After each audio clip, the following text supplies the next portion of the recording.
Typically, when you think concussion, I find most people tend to lean towards a sport type atmosphere, thinking football, contact, and hockey. However, the number one cause of concussions is actually falls. So that includes anybody, absolutely anybody. Winnipeg, this is where I'm from. Winters, we've got 9 months of slippery roads. People are falling, hitting their heads. That is, like I said, the number one cause of concussion. So they really can happen to anybody.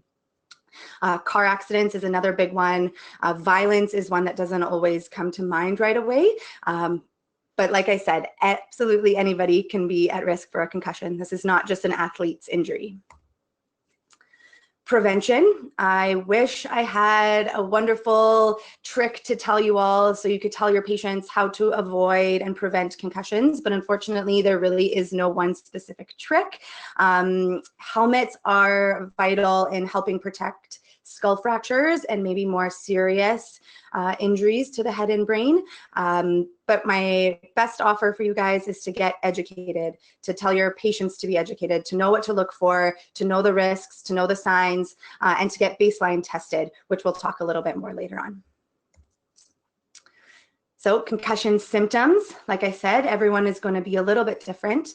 So here are just some symptoms that you might recognize in your clients or yourself if you do sustain a head injury.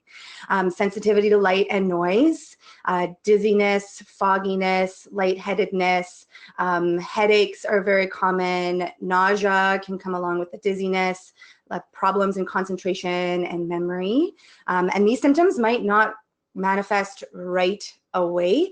It can kind of pop up weeks or months later. So it's important to know and monitor your clients that have hit their head or sustained a whiplash injury.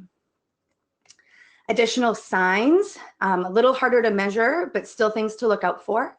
Change in behavior. If your client talks about sleeping way more or way less, talking about symptoms of anxiety, worrying and not quite sure what you're worrying about, decreased emotional control, vomiting, more dizziness, distractibility, and I find that concussion symptoms tend to be worse in the afternoon and into the evening. Think if you've kind of have your full cognitive batteries when you first wake up in the morning, as you're getting dressed, you're getting ready, you've found something to eat, you're using more and more and more of those energy reserves. And so by the end of the afternoon, the end of the day, your symptoms tend to be that much worse because you're that much more tired.